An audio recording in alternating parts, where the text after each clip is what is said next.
සම්මා සංකප්ප කියන්නේ මොකද්ද? අවිහිංසා සංකප්ප, අව්‍යාපාද සංකප්ප, නෙක්ඛම්ම සංකප්ප. පින්වතුනි අපි කාටවත් හිංසා කරන්නේ නැහැ. හිංසා කරනවා කියන්නේ ගහනවා මරනවා කියන කාරණේ විතරක් නෙමෙයි. කෙනෙකුට අපි වචනකින්වත් ඉරියව්වකින්වත් හිංසා කරන්නේ ඇයි?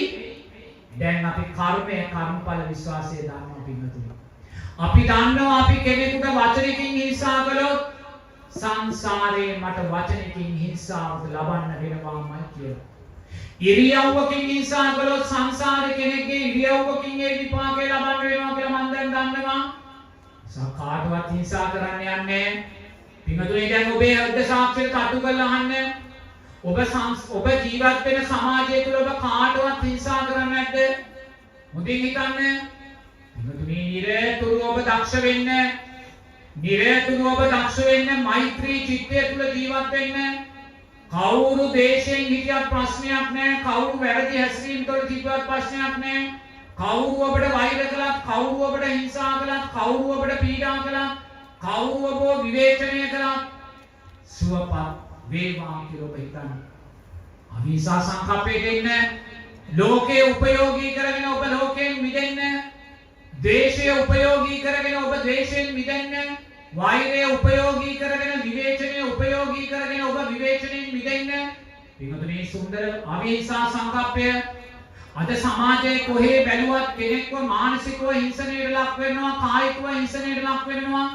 අපි කැමති නෑ කෙනෙකුට hina වෙලා සම්මා සංකප්පයක් වඩව ගන්න. පින්වතුනි ඔබ කෙනෙක් එක්ක hina වෙද්දී, අවංකව hina වෙද්දී, සුවපත් වේවා කියලා hina වෙද්දී ඔබ සම්මා සංකප්පය තුළ ජීවත් වුණා වෙනවා. සම්මා දිට්ඨිය තුළ ජීවත් වුණා වෙනවා. ආර්ය ශ්‍රාන්තික මාර්ගය තුළ ජීවත් වෙලා වෙනවා. ඔබ රැකී ආරක්ෂා කරන තැන, ඔබ ගෙදර දොරේ ඔබ ඕන වෙලාවක සිනාවෙන් සතුටු වෙලා තවත් කෙනෙක් සතුටු කළොත් ඒ සතුටු කරන මොහොතේ ඔබ සම්මා සංකප්පයන් තුළ ජීවත් වුණා වෙනවා. එනිසා පින්වතුනි සමාජය තුළ දේශය වැඩි වෙන්න, සමාජය තුළ වෛරය වැඩි වෙන්න, සමාජය තුළ හිංසනය වැඩි වෙන්න පින්වතුනි මේක සුන්දර ධර්මයක්. ධර්ම පාරාදීසයක් වෙනවා. ධර්ම පාරාදීසයක්. අපි මේ ජීවත් වෙන්නේ ධර්ම පාරාදීසයක. සමාජය දුර්වල වෙන්න දක්ෂයාට මේක ධර්ම පාරාදීසයක්. දේශය තියෙන තැනයි මෛත්‍රිය වඩන්න පුළුවන්. වෛරය තියෙන තැනයි මෛත්‍රිය වඩන්න පුළුවන්. විවේචනය තියෙන තැනයි මෛත්‍රිය වඩන්න පුළුවන්. නිසා පින්වතුනි ඔබ මේ මොහොතේ ජීවත් වෙන්නේ ධර්ම පාරාදීසයක. ඒ ධර්ම පාරාදීසය ඔබ සම්මා සංකප්පයන්ගේ ශක්තිය උදෙසා යොමු කරගන්න. සම්මා සංකප්පයන්ගේ ශක්තිය උදෙසා යොමු කරගන්න. ඔබ කාටවත් හිංසා කරන්න එපා. ඕන වෙනාවක hina වෙලා කෙනෙක් සතුටු කරන්න. ප්‍රිය වචනයක් කතා කළ කෙනෙක් සතුටු කරන්න. තව කෙනෙකුට උපකාරයක් කරන්න. පින්වතුනි අනුන් උපයෝගී කරගෙන ඔබ සම්මා සමාධියට යන්න. අනුන් උපයෝගී කරගෙන ඔබේ මෛත්‍රිය ඔබ ශක්තිමත් කරගන්න. ඊළඟට අව්‍යාපාද සංකප්පය කේන්ති ගන්නේ නැහැ. වෛර කරන්නේ, ද්වේෂ කරන්නේ. පින්වතුනි සෝවාන් ඵලයට පත් වුණ කෙනාට කේන්ති යනවා. නමුත් ඒක අපායගාමී කේන්තියක් නෙමෙයි. එහෙනම් බලන්න අපි දවසට කීපාරක් කේන්ති ගන්නවද කියලා? ගෙදර දොරේ කීපාරක් කේන්ති ගන්නවද? බිරිඳ නිසා, සාම්පුරුෂයා නිසා, දරුවා නිසා, අසල්වැසියා නිසා. පින්වතුනි ඇයි අපි කේන්ති ගන්නෙ? කර්මඵල විශ්වාසය අපිට නැහැ. අපි හිතන්නේ අපි අකමැති දෙයක් සිද්ධ වෙන්නේ ඇයි? පින්වතුනි අපි අකමැති දෙයක් සිද්ධ වෙන්නේ අපි අකමැති දේවල් කරලා තියෙනවා සංසාරේ. ඔබ අකමැති දෙයක් සිද්ධ වෙනවා නම් ඔබට ඒක සිද්ධ කරන කෙනාගේ වරද නෙමෙයි. හොඳින් තේරුම් ගන්න. ඔබ අකමැති දෙයක් දකින්නේ ඔබ සංසාරේ අකමැති දේවල් කරලා තියෙනවා. මං දැස් සැරලා මේක බලද්දී මම අකමැති දෙයක් මෙතන දකින්නේ මම දකින්නේ මං කැමති දෙයක්මයි. දැස් සැරලා බලන මොහොතක් පාසා මම දකින්නේ මම කැමති දෙයක්. සුන්දර ධර්මයක්. ඒ දකිද්දිම මගේ හිත සම්මා සමාධියටයි යන්නේ, අනිත්‍යයි කියන අර්ථයටයි යන්නේ. මොකද මම මේ ඇස් දෙක ඇරලා මම දකින දේ මම කැමති දෙයක් වෙන්නේ ඇයි? සංසාරේ මම හැමෝම සතුටු කරලා තියෙනවා පින්වතුනි. සංසාරේ මම හැමෝටම ඒ අය කැමති කරන දේ තියෙනවා. ඒ විපාකයන් මම මේ මොහොතේ ලබනවා. ඒ නිසා මම දැස් සැරලා කොහෙ බැලුවත් මං දකින්නේ මම කැමති කරන දෙයක්. නමුත් මේ සංස්කාරය අනිත්‍යයි. මේ සංස්කාරය දකිද්දී මං මේ මොහොතේම අනිත්‍යයි කියලායි මං දකින්නේ. මේ සංස්කාරයට මං එක සිතුවිල්ලකින්වත් බැඳෙන්නේ නැහැ. මොකද මං දන්නවා මේ සංස්කාරය අනිත්‍යයි කියලා. අද දවසේ සාදුකාර දෙන 100ක් සාදුකාර දුන්නත් 1000ක් දුන්නත් 10000ක් දුන්නත් අනිත්‍ය වූ සංස්කාරය කියලායි මං දකින්නේ. මොකද මං දන්නවා අද සාදුකාර දෙන සියලු දෙනා හෙට දවසේ මට හූ තියන්න පුළුවන්. හෙට දවසේ මට හූ තියන්න පුළුවන්. එතකොට අද මේ සාදුකාර හඬ ඉදිරියේ මං අනිත්‍ය දකිද්දී හෙට මං හූ හඬ ඉදිරියේ අනිත්‍යයි කියලාමයි මං දකින්නේ පින්වතුනි. ඒ නිසා සාදුකාර හඬ ඉදිරියේ හූ හඬ ඉදිරියේ මගේ සම්මා සමාධිය විඳින්න කාටවත් බෑ. ඒ තමයි උතුම් සම්මාදිට්ඨිය. ඒ තරම් උතුම් සම්මාදිට්ඨිය. ඒ නිසා ඔබ දක්ෂ වෙන්න. අවිහිංසා සංකප්පෙන් අවිවාපාද සංකප්පෙට එන්න. කේන්ති ගන්න එපා. මුලින්ම ගෙදරින් පටන් ගන්න. බිරිඳ උපයෝගී කරගෙන කේන්ති ගන්න එපා. සැමියා නිසා කේන්ති ගන්න එපා. දරුවා නිසා කේන්ති ගන්න එපා. ඔබේ බිරිඳගෙන් ඔබ අකමැති දෙයක් වෙන්න පුළුවන්. ඔබේ සැමියාගෙන් ඔබට අකමැති දෙයක් වෙන්න පුළුවන්. ඔබේ දරුවාගෙන් ඔබ අකමැති දෙයක් වෙන්න පුළුවන්. ඒක ඒ අයගේ වරදක් නෙමෙයි. අපි සංසාරේ ඒ අයට කරලා තියෙන වැරදි. අපි ඒ අයට අකමැති දේවල් කරා නම් අපිට අකමැති දේවල් ලැබෙනවා. ඒ නිසා පින්වතුනි කැමැත්ත අකමැත්ත දෙකම අපි ධර්මයක් කොට දකින්න ඕනේ. අපේ සම්මා සමාධියට අත්වලක් කරගන්න ඕනේ. ඒ නිසා ඔබ දක්ෂ වෙන්න. ඔබේ බිරිඳ පන්සලක් කරගන්න. ඔබේ සාම්පුරුෂයා පන්සලක් කරගන්න. ඔබේ දරුවා පන්සලක් කරගන්න. මහපාර පන්සලක් කරගන්න. ඔබ රැකියා කරන ස්ථානයේ පන්සලක් කරගන්න. ඔබේ පන්ති කාමරයේ පන්සලක් කරගන්න. පින වැඩෙන, කුසලයේ වැඩෙන, මෛත්‍රිය වැඩෙන, සම්මා සමාධිය වැඩෙන පන්සලක් කරගන්න. එමුතුනේ ධර්ම පාරාදීසිකයයි අපි ජීවත් වෙන්නේ. මීට වඩා ධර්ම පාරාදීසිකයන් බලාපොරොත්තු වෙන්න එපා. මෛත්‍රියට තෝතැන්නක්, මේක කරුණාවට, මෙත්තාවට තෝතැන්නක්, උපේක්ෂාවට තෝතැන්නක්. ප්‍රශ්නේ තියෙන්නේ අපේ සම්මාදිට්ඨිය දුර්වලයි. ඒ නිසා අවිහිංසා සංකප්පෙන් අව්‍යාපාද සංකප්පෙට එන්න. හිංසා කරන්න එපා. මේ තොල්පෙති දෙක උපයෝගී කරගෙන සම්මා සංකප්ප වඩන්න. hina වෙන්න. හිනාවකින් තව කෙනෙක් සතුටු කරන්න. ප්‍රිය වචනකින් තව කෙනෙක් සතුටු කරන්න. ඇවතුම් පැවතුම් වලින් තව කෙනෙක් සතුටු කරන්න. ඔබ අඳින ඇඳුම තුලින් තව කෙනෙක් සතුටු කරන්න. ඔබ පළඳන ආභරණය තුලින් තව කෙනෙක් සතුටු කරන්න. අද එහෙම සතුටු කරන්නේ. අද ඇඳුමක් ඇඳත් සතුටු කරනවද? එන්නතුනේ අද සමහරව ඇඳුම් අඳින්නේ අනුන්ට අකුසල් පිණිසමයි. අනුන්ගේ කාමච්ඡන්දයන් උදෙසාමයි. අද සමහරව හැසිරෙන්නේ මෛත්‍රිය පිණිසද? නෑ පින්වතුනේ අනුන්ගේ අකුසලයේ උදෙසාමයි. අනුන්ට කාමච්ඡන්දයන් උදෙසාමයි. අපි සෑම මොහොතකම සම්මා සංකප්පයන්ගෙන් බැහැර වෙනවා. අපි අඳින ඇඳුම අපිව සම්මා සංකප්පයන්ගෙන් බැහැර කරන්න පුළුවන්. අපේ හැසිරීම අපිව සම්මා සංකප්පයන්ගෙන් බැහැර කරන්න පුළුවන්. ඒ නිසා මම නැවතත් කියනවා අපි ජීවත් වෙන්නේ ධර්ම පාරාදීසයක. මොනතරම් ශාසන අර්ථයන් දුර්වල වුණත්, මොනතරම් සීලේ අර්ථයන් දුර්වල වුණත් අපි ජීවත් වෙන්නේ ධර්ම පාරාදීසයක. නිසා ඔබ දක්ෂ වෙන්න. අනුන්ගේ වැරද්ද උපයෝගී කරගෙන, අනුන්ගේ කේන්තිය උපයෝගී කරගෙන, අනුන්ගේ හිංසනය උපයෝගී කරගෙන ඔබ ලෝකයෙන් මිදෙන දිශාවට යන්න. සම්මා සමාධිය දිශාවට යන්න. ඒකයි සුන්දර සම්මා දිට්ඨියෙන් පෝෂණය වූ සම්මා සංකප්ප. මං කිව්වාට පස්සේ ශබ්ද නගලා කියන්න. ඔබ මට නැවත නැවත දේශ කරන්න. මම ඔබට නැවත නැවත මෛත්‍රී කරමි. ඔබ මට නැවත නැවත වෛර කරන්න.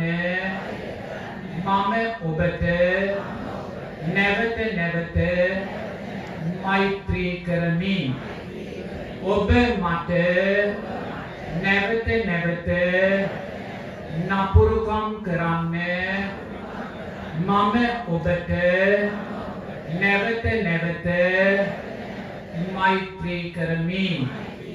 ඔබ මාව නැවත නැවත විවේචනය කරන්න මම ඔබට නැවත නැවත මෛත්‍රී කරමි.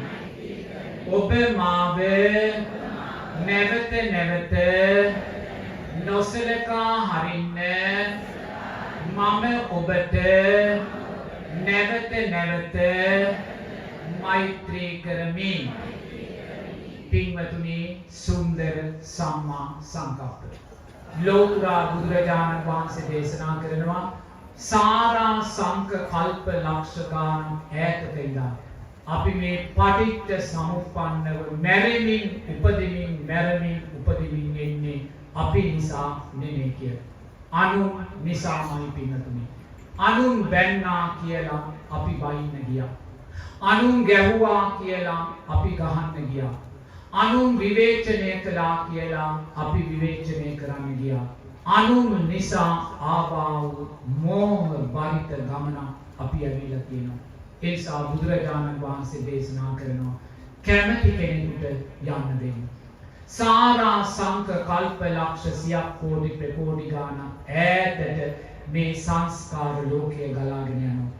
ඒ නිසා කැමැති කෙනෙකුට යන්න දෙන්න. ඔබ නවතින්න. ඔබ කොහොමද නවතින්නේ පින්වතුනි? ඇසෙන් රූපයක් දකිද්දී දැක්කා කියන තැන නවතින්න. කනෙන් ශබ්දයක් අහද්දී ඇසුණා කියන තැන නවතින්න. මනසට යමක් දැනෙද්දී දැනුණා කියන තැන නවතින්න. ඇසෙන් දැක්ක දේ තෘෂ්ණාවෙන් තෙත් කරන්න එපා. කනෙන් දැක්ක දේ තෘෂ්ණාවෙන් තෙත් කරන්න එපා. මනසට දැනුණ දේ තෘෂ්ණාවෙන් තෙත් කරන්න එපා. පස්සේ ළඟ ඔබ නවතින්න. කැමති කෙනෙකුට යන්න දෙන්න. සුන්දර සම්මා සංකප්ප. සම්මා සංකප්පයන්ගේ ඊළඟ අර්ථය තමයි නෙක්ඛම්ම සංකප්පය. මොකද නෙක්ඛම්මය කියන්නේ? අතහරිනවා. මොනවාද අතහරින්නේ? ලෝභ, ද්වේෂ, මෝහයන් අතහරිනවා. අලෝභ, අද්වේෂ, අමෝහයන් ජීවිතේට ගන්න. දැන් බලන්න නෙක්ඛම්මය කියන්නේ අතහරිනවා. සාමාන්‍යයෙන් නෙක්ඛම්මය පනවන්න ඕනේ අන්තිමට. මොකද අතහැරීම කියන්නේ විදර්ශනාදී. නමුත් බුදුරජාණන් වහන්සේ නෙක්ඛම්මය දෙවෙනි මාර්ගාංගයට පනවනවා. අපි මේ මාර්ගය පෙළගැස්සුවා නම් අපි අනිවාර්යයෙන්ම නෙක්ඛම්මය දාන්නේ අන්තිමට. මොකද නෙක්ඛම්මය කියන්නේ අත්හැරීම. බලන්න සම්මා සම්බුද්ධ ඥානයේ අසිරිමත් භාවය. සම්මා සම්බුද්ධ ඥානයේ අසිරිමත් භාවය කියන්නේ නෙක්ඛම්මය දෙවෙනි මාර්ගාංගයට දෙනවා පින්වතුනි. ඇයි බුදුරජාණන් වහන්සේ දෙවෙනි මාර්ගාංගයට නෙක්ඛම්මය දෙන්නේ? දෙවෙනි මාර්ගාංගයට බුදුරජාණන් වහන්සේ නෙක්ඛම්මය දුන්නේ නැත්තම් ඉන් පස්සේ තියෙන සීලය මමයි කියලා ගන්නවා. සීලය මගේ කියලා ගන්නවා. සීලය මගේ ආත්මය කියලා ගන්නවා. සීලය තුල මා සිටිනවා, මා තුල සීලය තියෙනවා කියලා ගන්නවා. මගේ සීලය නිසා මම මාන්නයටපත් වෙනවා. මම සිල්වත් අනුන් දුසිල්වත් කියලා මම අනුන්ට චෝදනා කරනවා. එයි සීලය තිබ්බත් ඒ සීලය තුල නෙක්ඛම්මය තිබෙන්නේ නැහැ. ඊළඟට යා සමාධිය වඩනවා, භාවනා කරනවා. සමාධිය භාවනාව මගේ ආත්මය කියලා ගන්නවා.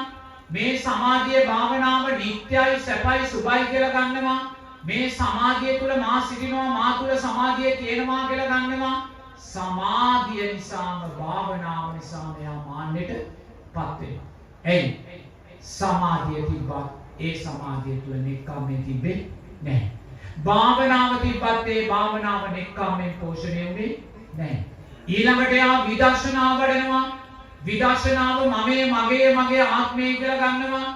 විදර්ශනාව තුල මා සිටිනවා, මා තුල විදර්ශනාව තියෙනවා කියලා ගන්නවා. පින්වතුනි, විදර්ශනාව තිබ්බත් නෙක්ඛම්මය තිබෙන්නේ නැහැ. ඊළඟට එයාම හිතනවා මම සෝවාන්, සකෘදාගාමි, අනාගාමි, අරිහත් වුණා කියලා.